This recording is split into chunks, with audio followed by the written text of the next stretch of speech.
Hello everyone. Master जी में आपका बहुत बहुत स्वागत है। यह क्लास 8 का science chapter 14 chemical effects of electric current का पार्ट 2 है। इसके पहले वाले पार्ट में हमने इस चैप्टर के बारे में कुछ बेसिक जानकारी लिया था। उसके बाद फिर हमने देखा था कि सॉलिड स्टेट से इलेक्ट्रिसिटी किस तरह से पास होता है। उसके बाद लिक्विड, अलग अलग तरह के लिक्विड से भी हमने इलेक्ट्रिसिटी को पास करा के देखा था टेस्टर के थ्रू। यानी अलग अलग कहने का मतलब कि हमने एक इस तरह का चार्ट बना के भी हमने देखा था। यानी लेमन जूस से, वाइनेगर से, टेप वाटर और अलग अलग तरह के लिक्विड से हमने देखा था कि इलेक्ट्रिसिटी पास हो रहा है या नहीं हो रहा है, यानी जो करंट है वो पास हो रहा है या नहीं हो रहा है।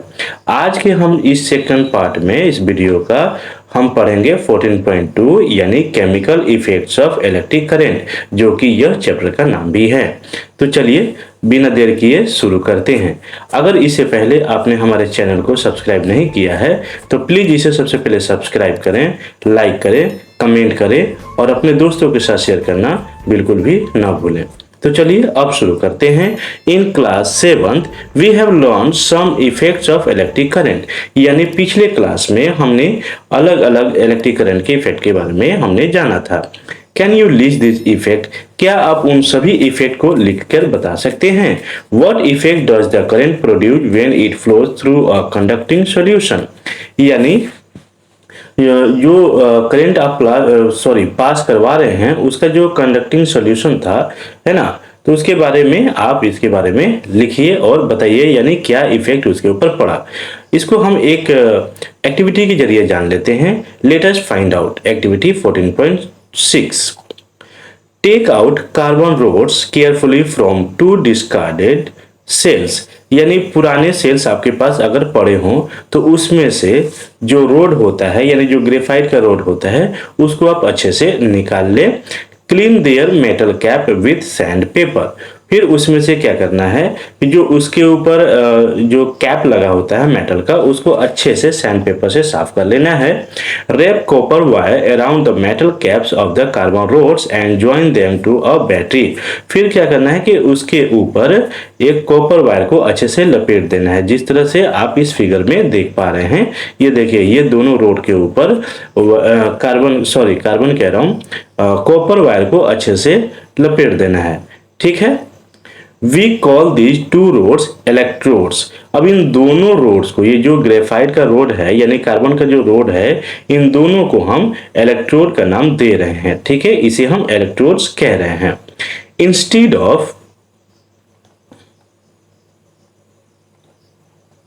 इसके बाद कहाँ आएंगे हम? हाँ, instead of carbon rods you may take 2 iron nails about 6 centimetre long.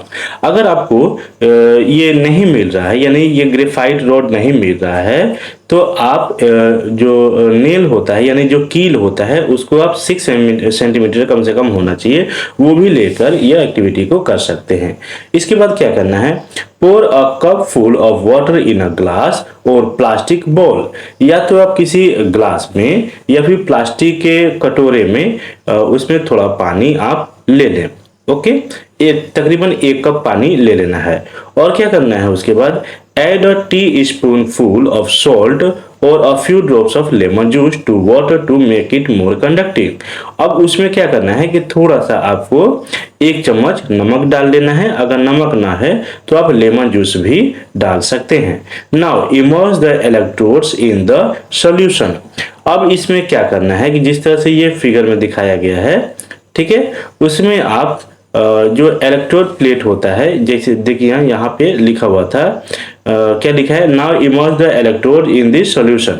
अब उस सॉल्यूशन में क्या करना है कि दोनों जो इलेक्ट्रोड्स था यानी जो ग्रेफाइट का जो बार था, छड़ था, उसको आप इस सॉल्यूशन में डाल दें। Make sure that metal caps of the carbon rods are outside the water. अब ये आपको सुनिश्चित करना होगा कि जिस सॉल्यूशन में आप डाल रहे हैं उसमें इलेक्ट्रोड्स का ऊपर वाला जो कैप का जो हिस्सा है, एरिया है, उसको पानी के ऊपर ही रहने दे, यानी सॉल्यूशन को ऊपर ही रहने दे। यहाँ तक मतलब इस वीडियो में आप देख पा रहे होंगे ये ढकना नहीं चाहिए। जिस सॉल्यूशन में आप डाल रहे हैं उस सॉल्यूशन से दोनों कैप ढकना नहीं चाहिए। ओके, आगे देखते हैं आगे क्या दिया हुआ है। Wait for 3 to 4 minutes. अब आपको 3 से 4 मिनट वेट करना है। Observe the electrodes carefully. उसके बाद 3 से 4 मिनट के बाद या 5 मिनट के बाद आपको अच्छे से उसको नोटिस करना है। Do you notice any gas bubbles near the electrodes? क्या आपको किसी तरह का इस इलेक्ट्रोड्स के अगल बगल बबल्स देखने को मिल रहे हैं, यानी बुलबुले दिखने को मिल रहा है? तो हाँ, ये देखने को हमें मिल रहा है। Okay, can we call the change taking place in the solution a chemical change? क्या इसे हम केमिकल चेंज कह सकते हैं? हाँ, बिल्कुल कह सकते हैं। Recall the definition of a chemical change that you learn in class 7th। अब याद कीजिए कि आपने जो केमिकल चेंज का डेफिनेशन था उसको आपको याद करने के लिए कहा जा रहा है। ओके, यहां देख लेते हैं क्या दिया हुआ है। In 1800 a British chemist William Nicholson, that is 1753 to 1815, यानी 1800 ईस्वी में ब्रिटिश के रहने वाले एक केमिस्ट थे जिनका नाम विलियम निकोलसन था, जो कि इनका जो बर्थ ईयर है 1753, ओके, और 1815 में यह डेथ कर गए थे। Had shown that if electrodes were emerge in water and a current was passed, bubbles of oxygen and hydrogen were produced। यानी इसमें जो आपने पानी डाला तो इनका क्या कहना था, ये जो विलियम निकोलसन थे, इन्होंने ये प्रैक्टिकल करके देखा कि जब इन्होंने उस सॉल्यूशन में इलेक्ट्रोड्स को डाला तो इन्होंने देखा कि इलेक्ट्रोड्स के अगल बगल बबल्स निकलना शुरू हो गया था। ऐसा क्यों हुआ? क्योंकि H2O टूटने लग गया, यानी H2 और O में, ओके, यानी हाइड्रोजन अलग हो गया और ऑक्सीजन अलग हो गया। देखिए यहाँ वही चीज लिखा हुआ है, oxygen bubbles formed on the electrodes connected to the positive terminal of the battery and hydrogen bubbles formed on the other electrode. Okay, आगे देखते हैं। The passage of an electric current through a conducting solution causes chemical reaction।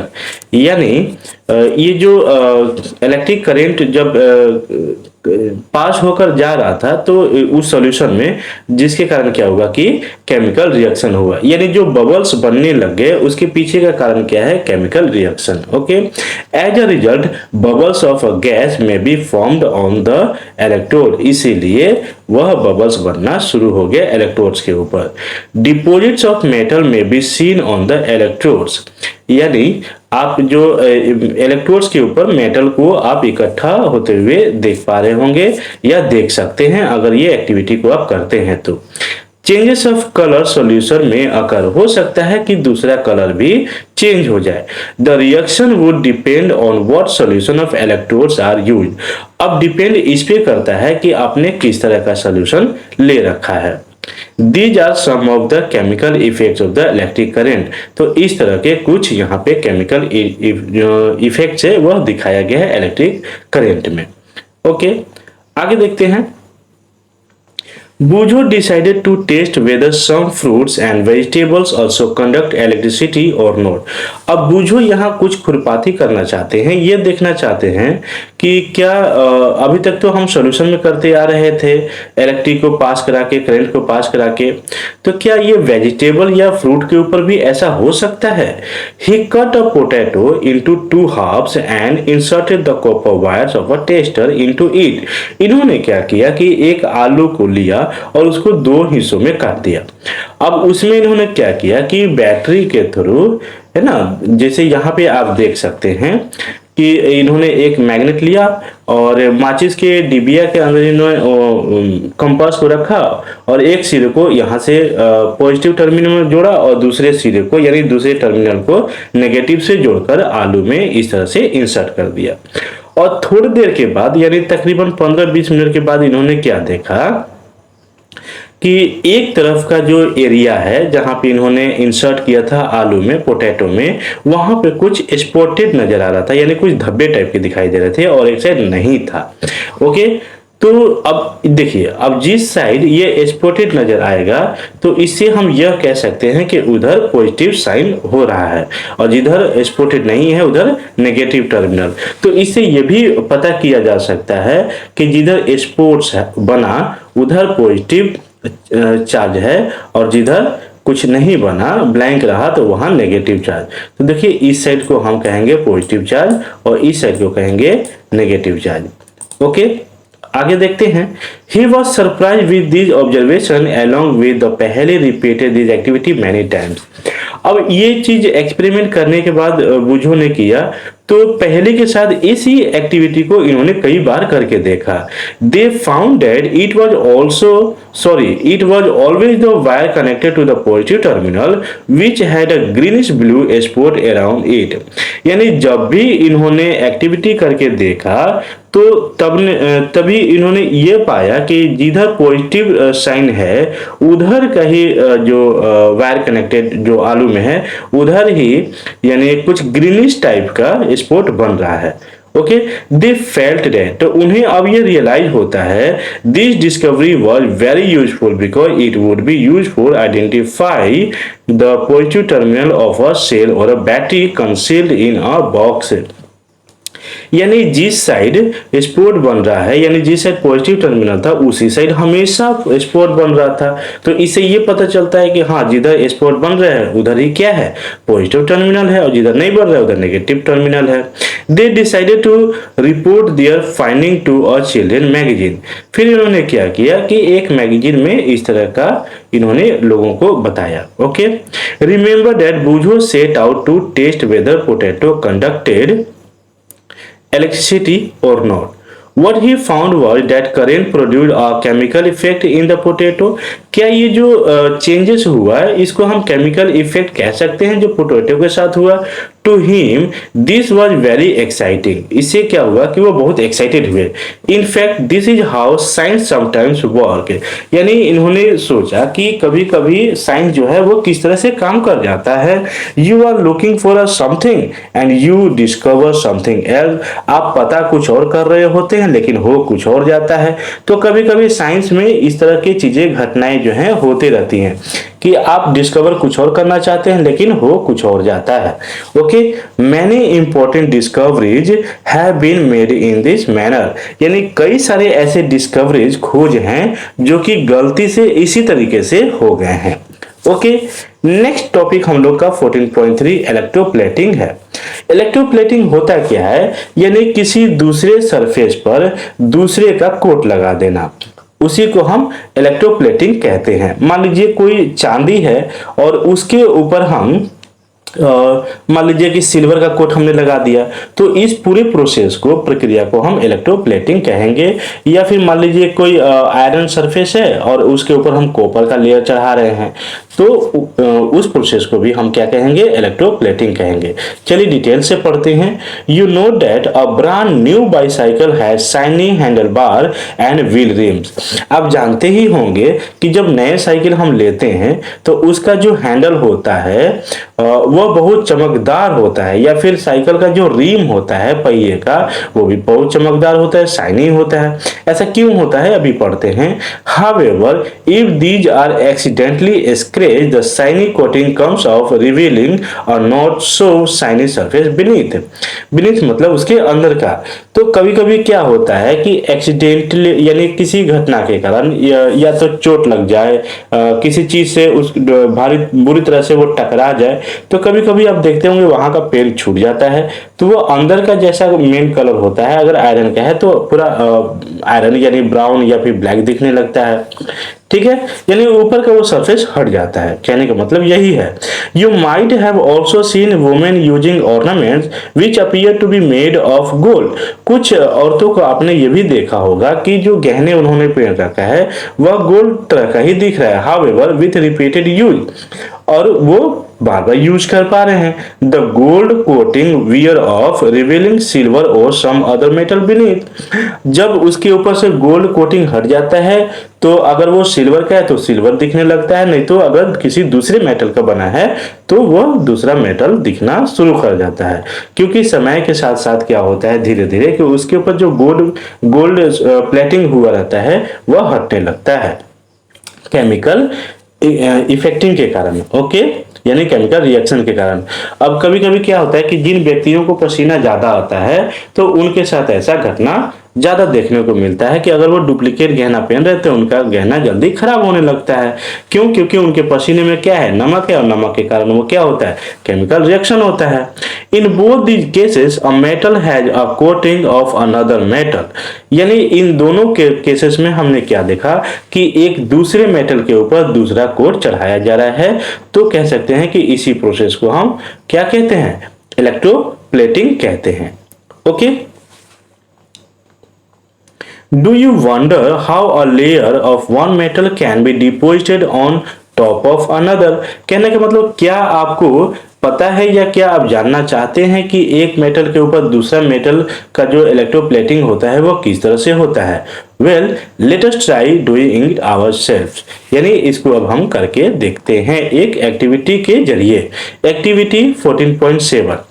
We will need copper sulfate and 2 copper plates of size around 10 cm into 4 cm.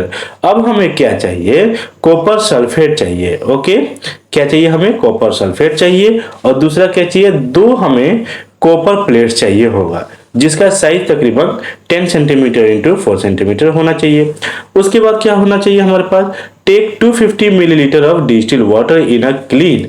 अब हमें किसी साफ beaker में यानी clean beaker में हमें उसमें 250 ml डिस्टिल वाटर चाहिए।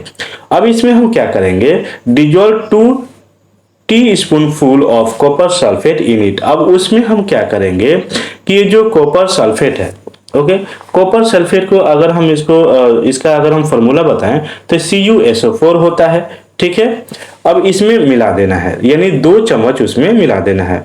उसके बाद क्या करना है, add a few drop of dilute sulphuric acid, और उसमें 2 ड्रॉप क्या करना है, यानी कुछ ड्रॉप उसमें सल्फ्यूरिक एसिड मिला देना है। सल्फ्यूरिक एसिड को हम H2SO4 कहते हैं। ओके, हमने उसको मिला दिया, उस सॉल्यूशन में डाल दिया। अब क्या करना है, clean copper plates with sand paper. अब हम जो हमारा कॉपर था, कॉपर प्लेट हमने जो 2 लिया था बड़े बड़े, उसको हमें क्या करना है कि सैंड पेपर से अच्छे से साफ कर देना है ताकि उसमें किसी तरह की कोई गंदगी ना रहे। Now rinse them with water and dry them. उसके बाद फिर उसको अच्छे से पानी से धोकर उसको फिर कपड़े से पोंछ देना है। Connect the copper plate to the terminals of battery and immerse them in copper sulphate solution.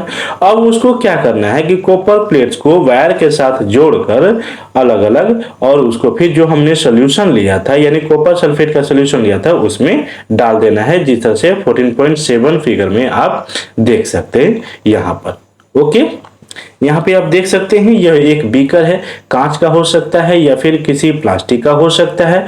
उसके बाद फिर हमने क्या किया पहले कि इसमें हमने सॉल्यूशन ले लिया। अब ये सॉल्यूशन क्या होना चाहिए, तो कॉपर सल्फेट सॉल्यूशन होना चाहिए। ठीक है, उसके बाद फिर हमने क्या किया कि 2 हमने कॉपर प्लेट लिया और उसके बाद हमने इसको अच्छे से पानी के साथ साफ करने के बाद कपड़े से अच्छे से पोंछ दिया, और उसके बाद फिर हम किसी बैटरी की सहायता से दोनों को अलग अलग टर्मिनल में जोड़ दिया। एक तरफ हमने पॉजिटिव टर्मिनल को जोड़ा और दूसरी तरफ को क्या जोड़ा, नेगेटिव के साथ जोड़ दिया, कनेक्ट कर दिया। इस साइड में देखिए पॉजिटिव टर्मिनल है और इस साइड में नेगेटिव टर्मिनल होता है। ठीक है, जिस साइड बड़ा साइन होता है उधर पॉजिटिव होता है, जिधर छोटा साइन होता है उधर क्या होता है, नेगेटिव साइन होता है। ओके, आगे देखते हैं। Allow the current to pass for about 15 minutes. इसको अब 15 मिनट तक क्या करना है कि करंट पास करवाना है। Now remove the electrodes from the solution and look at them carefully. अब उसके बाद क्या करना है कि करंट को रोक देना है यानी स्विच ऑफ कर देना है, और उसके बाद बाहर निकाल के हमको अच्छे से देखना है। Do you find any difference in any one of them. क्या आपको दोनों में से किसी तरह का कोई डिफरेंस या अदर कोई अंतर समझ में आ रहा है। Do you find a coating over it. क्या आपको किसी एक के ऊपर कोई अलग से लेयर चढ़ा हुआ नजर आ रहा है, ऐसा लग रहा है कि किसी तरह का कोटिंग हुआ हो। What colour is the coating. अगर कोटिंग अगर नजर आ रहा है तो वो किस कलर का है। Note down the terminal of the battery with which this electrode is connected. Okay, ये जो भी आप नोटिस कर पा रहे हैं, ऑब्जर्वेशन कर रहे हैं, इसको आप क्या करना है कि नोट करके कहीं लिखना है। और जो आपने देखा कि हाँ कोटेड हो रखा है, तो वो किसके साथ जुड़ा हुआ था, यानी किस टर्मिनल के साथ, नेगेटिव के साथ या पॉजिटिव के साथ, ये भी आपको नोट करके लिखना है। पहले देखिए यहाँ क्या कह रही है, after doing the electroplating activity, यानी ये इलेक्ट्रोप्लेटिंग एक्टिविटी करने के बाद पहली interchange the electrodes and repeated the activity. इन्होंने क्या किया कि इस प्लेट को इधर कर दिया और इस प्लेट को इधर कर दिया। ओके, बस इन्होंने सिर्फ चेंज किया है। What do you think she would observe this time?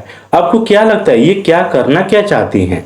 Okay, When electric current is passed through a copper sulfate solution, यानी जो कॉपर प्लेट होता है ना, हमने मतलब कहने का मतलब ये कि जब कॉपर सल्फेट सॉल्यूशन के साथ इलेक्ट्रिक करंट को पास करवाया जाता है तो क्या होता है, copper sulphate dissociates into copper sulphate. Okay, copper and sulphate, यानी जब हम कॉपर सल्फेट सॉल्यूशन में इलेक्ट्रिक करंट को जब हम पास करवाते हैं तो कॉपर अलग हो जाता है और सल्फेट अलग हो जाता है। The free copper gets drawn into the electrode connected to the negative terminal of the battery and get deposited on it, but what about the loss of copper from the solution. देखिए इसमें क्या कहा जा रहा है कि जब इसमें हम कहने का मतलब कि कॉपर सल्फेट सॉल्यूशन के साथ जब हम इलेक्ट्रिक करंट को पास करवाते हैं तो क्या होता है कि कॉपर अलग हो जाता है और सल्फेट अलग हो जाता है।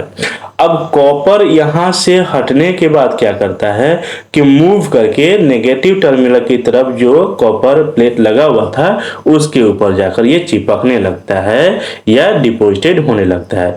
यानी पहले ये क्या किया, कॉपर प्लेट कि इसके ऊपर जो कॉपर लगा हुआ है वह पहले इसको छोड़कर यह सॉल्यूशन में डिजोल्व होगा, उसके बाद फिर धीरे धीरे यहाँ पे आके नेगेटिव टर्मिनल के साथ जिस प्लेट पर लगा होता है वहां जाके चिपकने लगेगा या फिर डिपॉजिटेड होने लगेगा। ओके, आगे देखते हैं।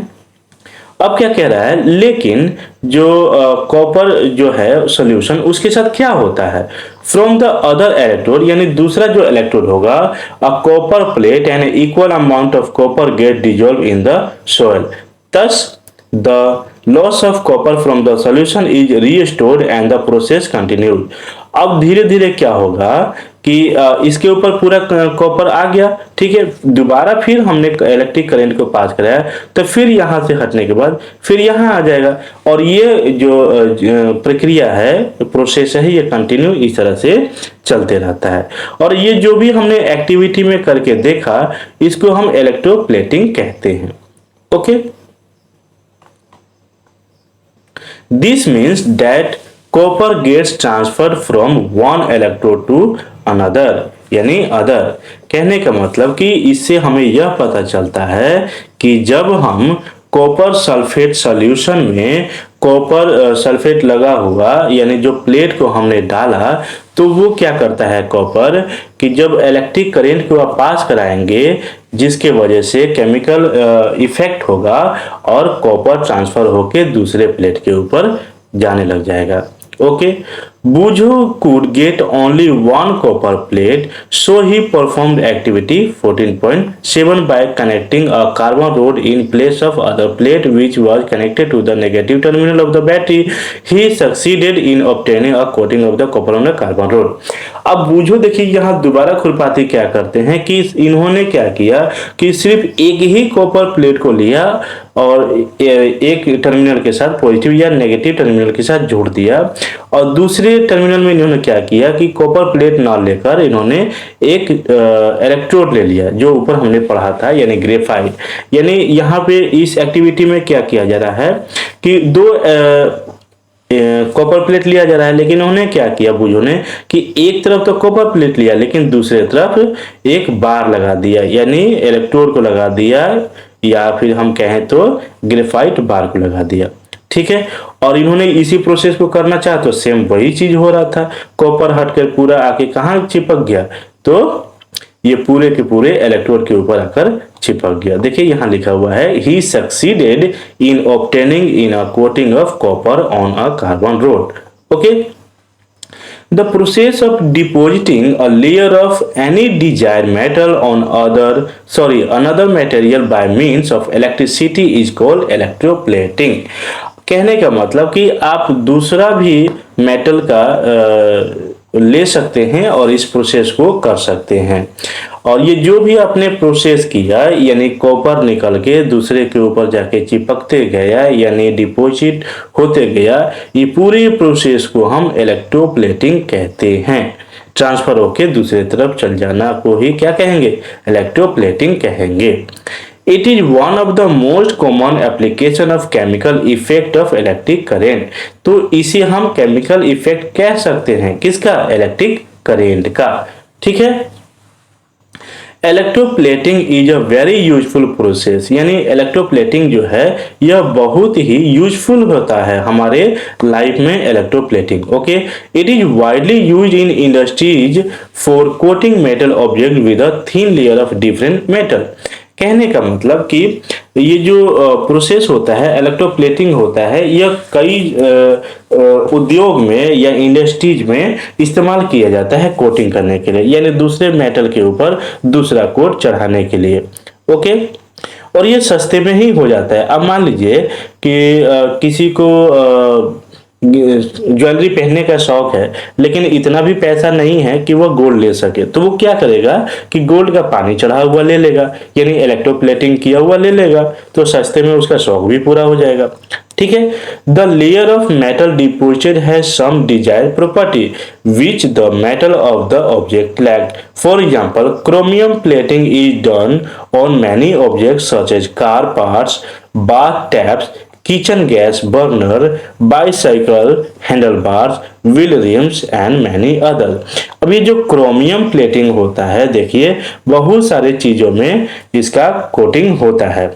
जो कि अगर कहें कि अगर मान लीजिए कोई साइकिल है, उसका हैंडल है, कहने का मतलब कि वो पूरा हैंडल उसका क्रोमियम का ही क्यों नहीं बना दिया जा रहा है, उसके ऊपर प्लेटिंग क्यों किया जा रहा है, क्योंकि क्रोमियम बहुत ज्यादा महंगा होता है, इसलिए उसका हम नहीं बना सकते, तो लोहे का बनाकर उसके ऊपर हम क्रोमियम का प्लेटिंग कर देते हैं, यानी कोटिंग कर देते हैं, जिसके कारण सस्ते में भी मिल जाता है। आप देखते होंगे कि आपके जो बाथरूम में नल लगे हुए हैं वो भी काफी शाइनी ऑब्जेक्ट सरफेस होता है। ओके, यानी उसके ऊपर भी क्रोमियम का कोटिंग किया जाता है। किचन में जो आपका गैस बर्नर होता है उसके ऊपर भी होता है, जो आपके साइकिल के रिम होता है उसके ऊपर भी लगा रहता है, दूसरा ऑब्जेक्ट के ऊपर भी रहता है, दूसरे बर्तनों के ऊपर भी आप देखते होंगे। ओके, आगे देखते हैं, chromium has a shiny appearance. Chromium ही क्यों लगाया जाता है, क्योंकि क्रोमियम दिखने में बहुत शाइनी नजर आता है, यानी बहुत ही चमकता है। It does not corrode. अब ये जो क्रोमियम है इसके ऊपर कोरोड नहीं लगता है, यानी जंग नहीं लगता है। It resists the scratches. एक तो ये इसके ऊपर क्या होता है कि क्रोजन नहीं लगता है, यानी जंग नहीं लगता है। दूसरा ये है कि स्क्रैच होने से भी बचाता है, यानी किसी तरह का दाग धब्बा नहीं लगता है। However chromium is expensive and it may not be economical to make the whole object out of chromium. कहने का मतलब कि क्रोमियम तो बहुत ही महंगा मिलता है ना, जो कि जो पूरा ऑब्जेक्ट है उसको हम क्रोमियम का नहीं बना सकते, क्योंकि बहुत महंगा मिलता है, इसलिए हमें क्रोमियम का कोटिंग करना होता है या करना पड़ता है। So the object is made from cheaper metal and only a coating of chromium over it is deposited। Chromium महंगा होने के कारण हम किसी सस्ते मेटल के ऊपर क्रोमियम का लेयर चढ़ा देते हैं। Jewellery makers electroplate silver and gold on less expensive metals, यानी किसी सस्ते मेटल को लेकर उसके ऊपर सोने का या चांदी का परत हम चढ़ा देते हैं, यानी पानी चढ़ा देते हैं या फिर कोटिंग कर देते हैं, क्योंकि सोना या चांदी तो बहुत महंगा होता है, उसका बनवा नहीं पाएंगे, सभी लोग नहीं बनवा पाते ना। These ornaments have the appearance of silver और gold but are much less expensive। कहने का मतलब कि सोना और चांदी दिखने में तो बहुत ही चमकदार होता है, लेकिन वह महंगे भी बहुत होते हैं।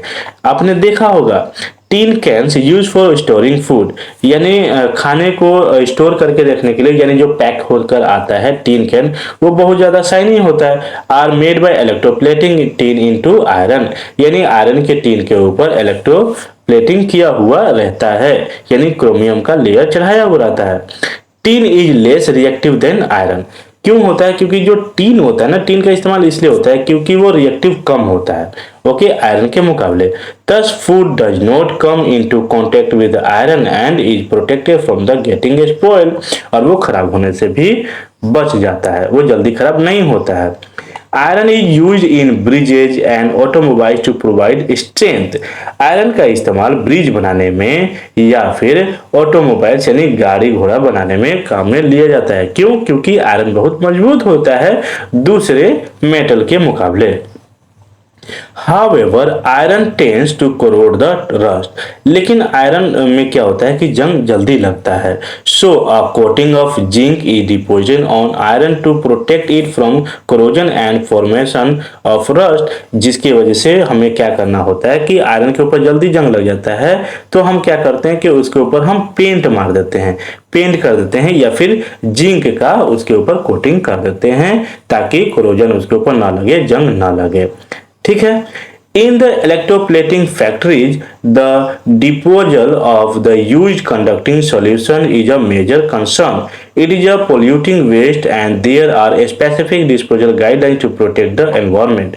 अब जहाँ पे ये electroplating होता है, वहाँ पे देखिए क्या कह रहा है कि बहुत ज़्यादा मात्रा में करने से क्या होता है कि जो एनवायरमेंट है वह दूषित होने का चांस भी बढ़ जाता है। ठीक है, एक बार फिर से समझने की कोशिश करते हैं कि जो इलेक्ट्रोप्लेटिंग करने का जहां जगह होता है, कारखाने होते हैं, वहां पे बहुत ज़्यादा उपयोग करने के कारण क्या हो जाता है, एक मुख्य समस्या आ जाता है। क्या समस्या आ जाता है कि यह एक पोल्यूशन, यानी ये जो इलेक्ट्रोप्लेटिंग होता है वो एनवायरनमेंट को काफ़ी ज़्यादा दूषित करता है, पॉल्यूट करता है। और तो हमें क्या करना चाहिए कि अपने पर्यावरण को संरक्षण करके ही रखना चाहिए। ओके, तो इस बात का भी ध्यान देना हम ही लोग का कर्तव्य बनता है। और बच्चों, इस तरह से हमारा ये जो चैप्टर है वह खत्म हो गया। ठीक है, एक बार कीवर्ड्स को हम देख लेते हैं क्या होता है। इलेक्ट्रोड्स, तो इलेक्ट्रोड्स के बारे में हमने क्या जाना था कि किसी खराब सेल में से जो आप बीच का जो छड़ होता है उसको आप निकाल लेते हैं, जो कि कार्बन का बना होता है। ठीक है, तो दोनों को मिलाकर, है ना, दोनों को मिला के हम क्या कर रहे थे, इलेक्ट्रोड कह रहे थे। ये कहने का मतलब कि उसे हम ग्रेफाइट का भी कहते हैं। ठीक है, तो उसे हम क्या कह रहे थे, इलेक्ट्रोड कह रहे थे। यहाँ देख लेते हैं व्हाट यू हैव लर्न्ड में क्या लिखा हुआ है, उसको देख लेते हैं क्या क्या दिया हुआ है। पहले इसको देख लेते हैं, कीवर्ड्स को देख लेते हैं। इलेक्ट्रोप्लेटिंग तो जस्ट आपने पढ़ा क्या होता है, अब अच्छे से समझ ही गए होंगे। गुड कंडक्टर क्या होता है, वैसा मेटल जिससे आसानी से करंट पास हो सके। ठीक है, आसानी से करंट को पास होने दे, उसे हम क्या कहेंगे, गुड कंडक्टर कहेंगे। जैसे लोहा, फिर या स्टील, और दूसरा और कोई मेटल जिससे आसानी से पार हो जाता है, पास हो जाता है, उसे हम गुड कंडक्टर कहेंगे। एलईडी क्या होता है, इसका अगर फुल फॉर्म हम कहें तो लाइट इमिटिंग डायोड होता है। यानी जो बड़े पहले बल्ब हुआ करता था फिलामेंट वाले, वो क्या करता था कि पहले वो हीट होता था, उसके बाद फिर रोशनी देता था। अब हमें तो सिर्फ रोशनी की आवश्यकता होती है, हीट की तो जरूरत पड़ती नहीं है। ठीक है, लेकिन अब वो दोनों कंज्यूम कर रहा है, बिजली ज्यादा खपत कर रहा है, जिसकी वजह से हम आगे चल के हमने क्या किया कि एलईडी का इन्वेंशन किया। उसके बाद आज हम एलईडी इस्तेमाल कर रहे हैं, ताकि हमारा इससे क्या हो रहा है कि बिजली भी कम खपत हो रहा है। पुअर कंडक्टर क्या होता है, पहले इसको इंसुलेटर कहा जाता था। ठीक है, पुअर कंडक्टर प्लास्टिक, रबर, और कहें तो दूसरा लकड़ी, ये सभी क्या है, पुअर कंडक्टर है। जिससे करंट पास ना हो सके उसे हम पुअर कंडक्टर कहते हैं। ठीक है बच्चों, तो इस तरह से आपका ये चैप्टर आज खत्म होता है। नेक्स्ट वीडियो में हम इस चैप्टर का क्वेश्चन आंसर करवा देंगे। तब तक के लिए नमस्कार।